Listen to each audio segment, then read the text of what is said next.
Un système de retraite ne peut pas être durablement déséquilibré. Donc, à court ou moyen terme, il faut trouver des solutions pour assurer son équilibre. Mais de l'autre côté, un système de retraite n'est accepté par l'opinion que s'il est regardé comme équitable.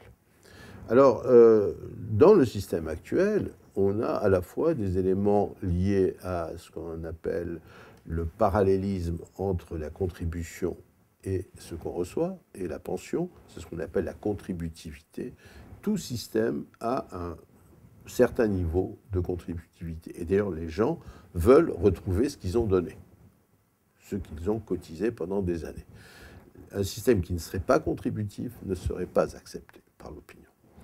Mais en même moment, je crois que les gens acceptent que dans le système de retraite, il y ait aussi quelques éléments de redistribution. Et donc, on a dans chaque système de retraite, et surtout dans le nôtre, des phénomènes de redistribution, par exemple, qui permettent à des chômeurs qui n'ont pas cotisé d'avoir les trimestres qu'il faut pendant qu'ils sont au chômage pour continuer à progresser dans l'accumulation de leur droit à la retraite. De même pour les familles, des avantages pour les familles nombreuses. Donc il y a de toute façon des éléments de redistribution.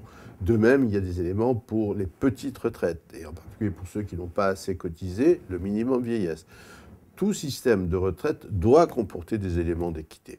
Et ensuite, quand on fait des réformes, il s'agit de faire en sorte que tous les Français donnent le sentiment, ou le sentiment, qu'on fait appel à eux de manière équitable. C'est-à-dire que la charge ne retombe pas ni sur une catégorie d'une même génération, et aussi que la charge ne retombe pas sur les générations à venir. Parce que si les jeunes générations avaient le sentiment que les moins jeunes aujourd'hui continuaient d'avoir des retraites convenables, mais au prix d'une diminution des retraites que les jeunes générations, qu'elles auraient à connaître, ça aussi, ça ne serait pas accepté. Or, le système de la répartition est fondé sur un contrat équitable entre les générations. Donc, à la fois justice à l'intérieur des générations et justice entre les générations.